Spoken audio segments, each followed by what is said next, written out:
All right, June 26th, day 10. We're running late. We're jumping on the motor coach. We'll see you there.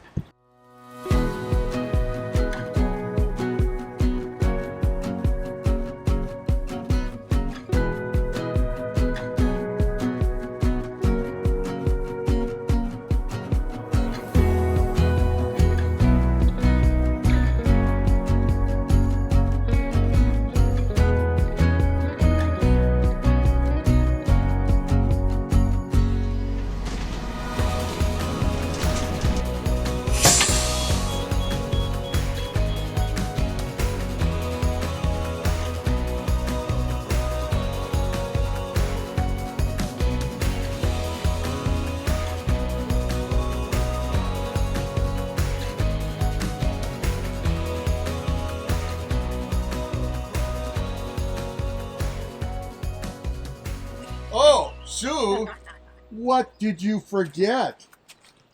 Nothing. I've gotten better at carrying one of these to clean this. Mark says I oil up my body too much and I keep greasing up my lens. I'm good. That's why she looks so young Yeah, and because fresh. I'm oiled up. But then again, she looks good for me, but looks bad for you because the lens is all... It's a Hollywood Yeah, filter. yeah. That's a good, Hey, good Sue, plan. do you know any Pennsylvania Dutch farmers? Oh, here's one. Hey, are you going on a trip with us? I suppose I will. Okay. Would you like to introduce the video and tell people where we're going? No.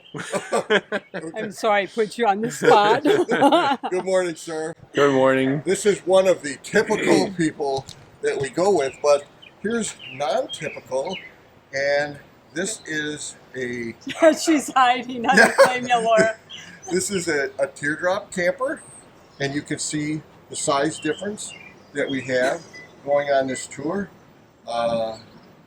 Whatever you're RVing in, You it's can do welcome it. on this. Good morning.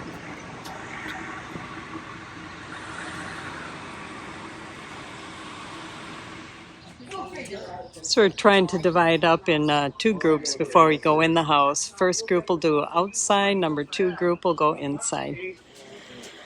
So we're at the Meyer Frank Lloyd Wright house. Obviously, we can't take videos inside for commercial use, but we're going to show you a little bit of the outside. I'm sure that would be okay, or I'm hoping it would be okay, so you can see how impressive and awesome and well preserved this building is, and it's easy to visit if you're in Michigan. We're going to go look at a movie right now that's going to explain a lot of things, and then we're going to switch groups and we're going to actually go tour the home. Ooh, like this area. How'd you like it? Oh my God, Frank Lloyd Wright. You know I love him. He just pulls nature into your living space.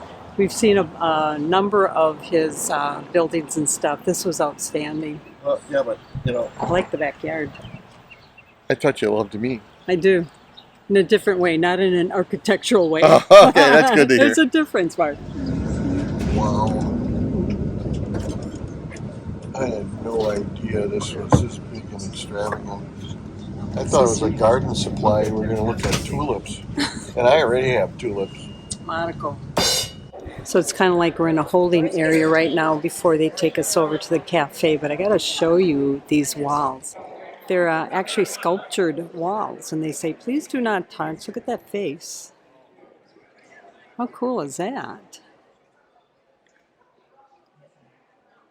All right, it's a sculpture garden. We're starting with it right inside here. So first thing we're going to do is hit the cafe, and it is cafe style. We actually got some vouchers that we can use to go through the line and pick out whatever we want. Then we'll do our tram ride after. Nice selections. All right, so we finished our lunch at the cafe. The sandwiches were great. Yep. Mark had a coffee, said it had a little hint of chocolate. He actually said he tasted it. Yeah. But and it was good and it was fresh and it was hot. Yeah. So anyways, we're going to take a tram tour now through the sculpture garden. So it's plants and it's art, and I'm in heaven. And it covers like 158 acres. Wow. Not the tram ride, but the whole gardens does. So here's the tram tour that we're going to be taking. It's actually a narrated tour.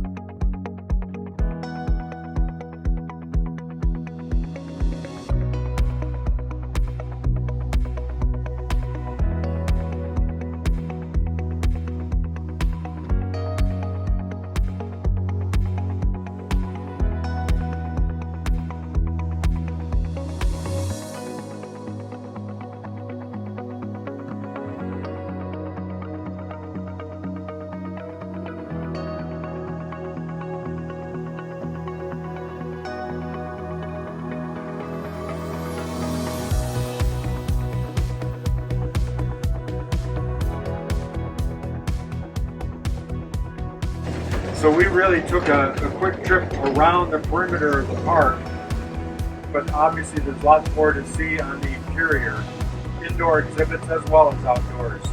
But we tried to give you some of the highlights. Right, so we just got off the tram for our tour, and this place is amazing. This tram ride reminds me of a caravan because you get a taste of everything. It's 158 acres, and we just got a taste of everything. Here comes Mark. I'm thinking if you get in the area, this is an all-dayer. Get here when they open and stay until they kick your butt out. I totally agree. I'm here to tell you that I'm not, the bona fide botanical garden guy. I'm telling you, Did this one place, get you? This place is mind-blowing, pop your eyes out of your socket type of thing.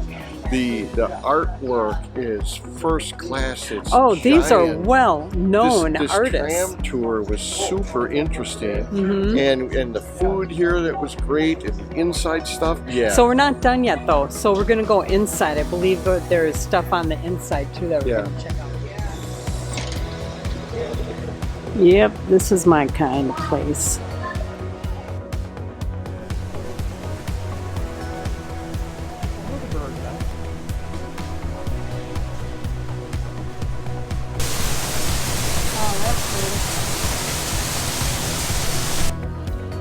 So now we're heading outdoors. There is just so much to see here. I mean, look at this.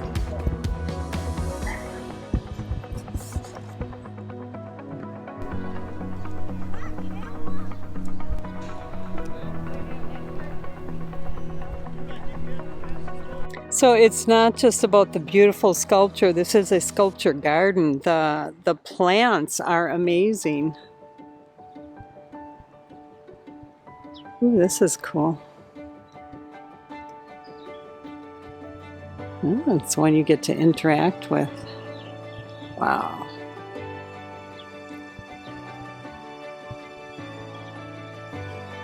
Ooh.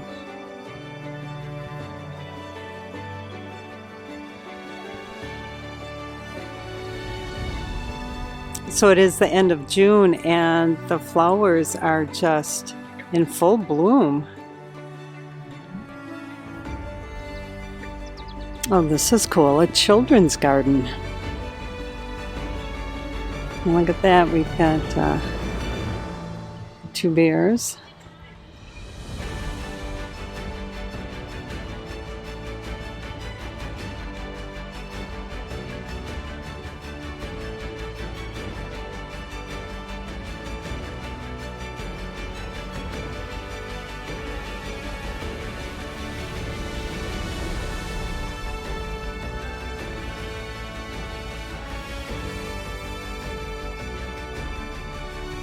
Wow, so this is a cool sensory one. You can smell them. This is so cool. It's like try to identify the herb that they are. So I could be here just in the kids area, the kids garden forever, but I gotta head back before the bus takes off without me. We're right by the amphitheater. They're actually doing a sound test for tonight's concert. I wish we could stay. All right, there it is. There's the horse that everybody's talking about. Next stop is the Gerald Ford Presidential Museum. This is a full day. We always think it's a good idea to start with the film before you do anything. Yeah. What did we luck out? Yeah. Virtually every presidential library that we have visited has the fascinating exhibit where it talks about what a president deals with on a typical day. It is dumbfounding, and I don't care which president was in office. It's always impressive to see what they had to deal with. In the museum, there's a fairly lengthy discussion and explanation why Ford decided that it was in the best interests of the country to get it to move on with the business of being a nation and not prosecute further Nixon. He ended up pardoning him. So there's a great write-up and some movies explaining that whole process. So about, 12 years ago, Sue and I went to Washington, D.C., and we went to every stinking museum that was there. We spent like 10 days there. We'd see probably 2 museums a day. It was fantastic, and we got to see the White House. And, first of all, remember that this is a diorama. This is not diarrhea. Big difference, just like in a previous video. But I love looking at stuff like this where you see the work it takes to preserve something like this for future generations and future administrations. Remember, diorama. That was probably the quickest we've ever done a presidential library. We're barely doing it in 2 hours. It was really good. I would say this one, probably if we had our druthers, we could probably do it in about 4 hours because we like to read all the things. Everything. We were kind of doing speed reading on this thing. Go to the stuff that really we wanted to learn something about. Right, and I did a few less shticks on this one, so that takes some time too. Woo. But right now we're going to the gravesite, and we're going to say a prayer for him because I think he did a lot for the country. Pretty bold thing to do when he pardoned Nixon so that all that nonsense could be pushed behind and he could get on to running the country and all of the problems and things that they had going on at that time. He had a lot handed to him on his plate.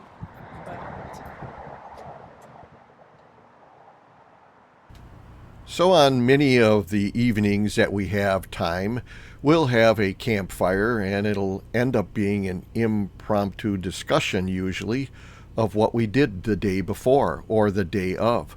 Let's listen in on how we liked the sculpture garden. I would like to go through the Japanese garden. Yeah. That's what I wanted to do. We never Yes. made it. That would have been That would have been But really the thing awesome. I really wanted to do is I wanted to go back to one of the first sculptures we saw. It is June 27th, and today is a rideshare day. So we're walking over to Tim to hop on the red bus. We're actually going to a Dutch village in Holland, Michigan. What else? We got to make sure that's right. And a wooden shoe factory Right. place. So we're going to actually get a tour of a wooden shoe factory. It's going to be a busy day, and I'm going to be beat by the end of the day. We're also doing a windmill garden after all that. This is another full day. Here's our bus. You sit in the front if you're the navigator. So you called for an Uber? The Uber right now. Excited already. I'm telling you, honey, if they have the Kizik style where they're slip-on where the back compresses, I'm getting a pair. I want to demonstrate with these machines behind me how you can carve a pair of wooden shoes. I will say though, these machines are between 125, 150 plus years old. So in the Netherlands, they can do it a whole lot quicker, nicer, faster, and everything else. But this, if not else, gives you a good show and a good laugh most of the time.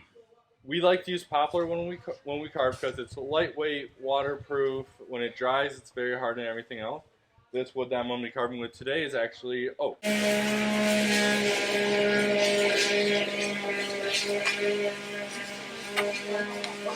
Oh my God, they're throwing it. Oh, that catch. And voila! Wow. The wood seems damp almost.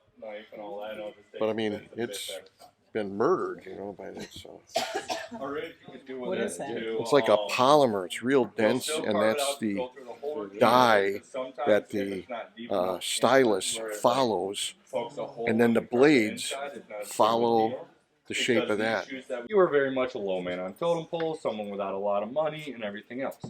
As you started getting a little bit of money and going up the ladder, that's where you could get more single grain, where it's nice and pretty. So when you were rich in royalty, your lazy shoe could look something like this. So someone with a lazy shoe like this versus an everyday shoe like this, you could definitely tell who had the money in town.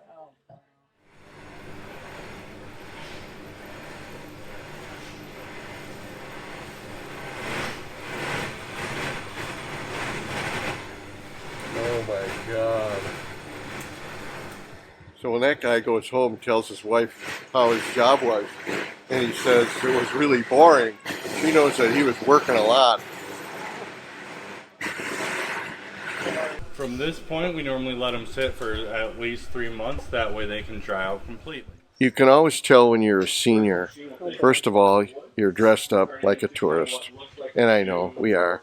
Then, as you scan down, and you take off your slip-on shoes to expose your compression socks, only to go over to a pair of shoes that's wooden, and it actually fits perfect. Oh my God, now that is funny. Yeah, you look good. When you're a man, you need big shoes. You know what they say about a man with big feet? Big shoes. It's in there for 2.5 days. Then it goes to the painter. She does the kiln work. She'll come and pick it up and put it in the kiln. Our kiln has different. All right, as an art teacher of ceramics, I can so appreciate the delicacy of these pieces before they actually go into the kiln. It's amazing. All right, we've got the painting room right here. Paint area. This is the paint station for one of the ladies. So you can see, like I said, that blue is just one color. So that's how she gets all the different colors from just that one color. The chest set she worked on for like 2 weeks just because she got sick of it a little bit. So she did it off and on. So it is the Windmill Island Gardens. This is a cool display. They're actually showing what's in bloom right now. Very cool. So unfortunately, we missed the full bloom of the tulips here. I'm sure they were outstanding. We've got a nice variety of flowers now. This is June 27th, and in April, early May is when you really want to be here. That's when the tulips are in full bloom. So from what I've read, there's like about 150,000 tulips here. Can you imagine that? There's the windmill in the distance, and to get there, we've got to cross a canal and over a drawbridge. So this drawbridge is a replica, and apparently when they were done producing it, it was so well balanced they could literally open it with a couple of fingers. Wow. They dug a canal around here, and it's actually a branch of the Makata River or something that's around here, and they did that to give it the not only the feel but the reality of it being an island, which is, you know, apparently how it is over in Holland. You know, all of the patches of water. Yeah. Very And cool. and in the distance here, we saw in the video that we saw before we came here that the actual windmill was from the deck that's got the fencing around up, and they built that brick kind of conical bottom to get it high enough so that they would have, from their studies, enough wind that that thing could be working like they promised the government of Holland, that it would be a working windmill for as long as it's displayed. This windmill actually was imported from Holland, and from what we read, it was the last one that Holland actually let leave their country. So we're pretty lucky to have this one here in working condition. You can see that the lattice on all of the blades there, and there's 4 of them. One of them's hidden. Apparently they can put some type of sail, they called it, on there, and they can adjust it by moving it around on that lattice, how much bite, I guess, they want into the wind. And the brake for the blade, if you look at the American flag immediately to the right, is kind of a little rubber end on a pole. And when they pull that pole down, it probably allows the blades to rotate. And the way the pole is now up, it's engaged it so the blades won't turn. If you look further down, there's this angled brace arrangement, and on the bottom is a wheel that's kind of got a blue circle around it. That's the wheel that they use to turn, to walk the blade all the way around. It can go 360 degrees and they can face the blade in any direction they want. This is an example of the grinding stone, and one of them is fixed to the base. It doesn't have that key in it, and then the one that has the key in it is apparently the one that comes down, and they're able to grab it with the torque from the shaft, and it turns this. So you know, as trite and quaint as it sounds, you're literally standing right now on a piece of history. And, you know, we don't literally know when this thing was built. So 248 years ago. 248 years ago, this contraption was built, and we're fortunate enough to, by virtue of being an RVer and going on this caravan, we're able to see something like this the easy way. Yeah. Wow.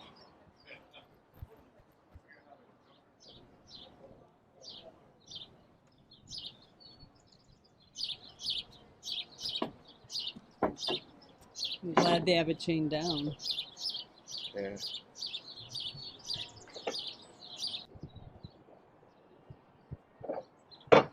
It is. Wow. One more floor going up. So you can tell this place is really old, because now Wi-Fi routers have 4 antennas. Look at that one. Oh my We God. got 2 Oh my God. dual wheels. Yeah. Wow. Wow. Universal joint. Yeah, but it worked vertically. Yeah. This was worked just to mesh in vertically, I guess. So. Oh. A lot of bulwark in here.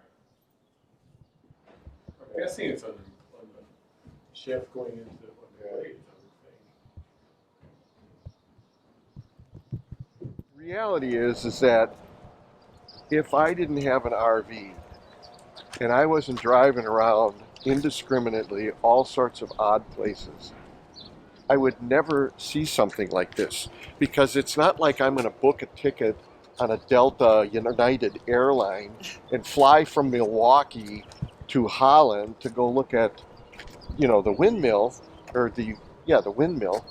But the fact that we're here, of course you're going to look at it and then you appreciate how fascinating it is. I'm amazed in this replica, even back in the day, they had problems with people coming over the bridges too fast, that they had to put these here for the e-bikers, because they're always going too fast. All right, it's lunchtime, so we're going to Salt and Pepper. We were looking for some place that had some kind of outdoor dining, and I don't know, I thought it might be more downtown, but it's not, but we'll check it out. Right. Jim, pro tip, you know, happy life, happy wife. So you always let her pick out where you're going to eat, because the guy, it just has to be food. Okay, I'm looking for outdoor dining. Yeah. We'll see. Oh, gonna let me in? Oh, here we go. Welcome to the patio. Right, we're having a driver's meeting again. End of the day after our fun time in the Dutch Village. And we are one of the even number coaches, so we were part of the group that supplied all these goodies. Look at that. Okay. You have something to say, mister? Yeah, I wore black and I sucking my gun in. Yeah, I got a good shot of that. Today was an even day, and we're even number coach. We're coach number 6 in the caravan, so we had to bring snacks. Next time we have a social, the odds will bring it, and they'll bring this. And what it's turning into is a contest. The odds are trying to outdo the evens. Not going to happen. So it is day 11. And it's Friday, June 28th, I believe. And like Mark said, this is a travel day today. We're heading up to Traverse City. And it looks like a pretty easy ride. We're going to stop and get some fuel. Yeah, they gave us actually 2 options on the route. One of them is the scenic route, and it goes through a lot of nice towns on the way there. And then there's the more direct route.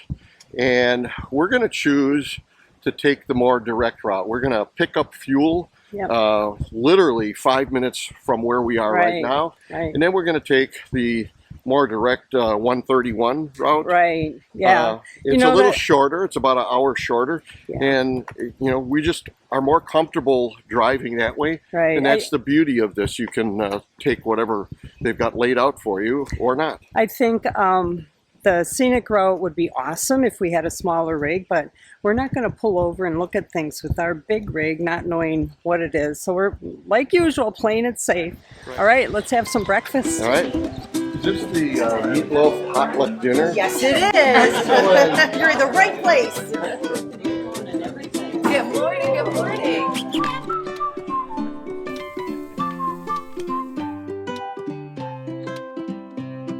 So this is what Mark gets for coming late. He's all by himself.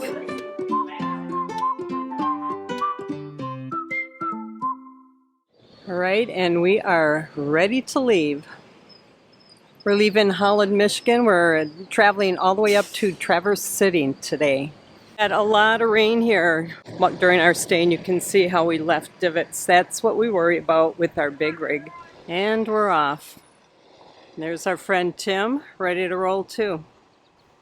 Before we left this area, we decided to top off the tank. We looked at our Open Roads app and saw there weren't any truck stops in northern Michigan that are part of the Open Roads diesel discount program.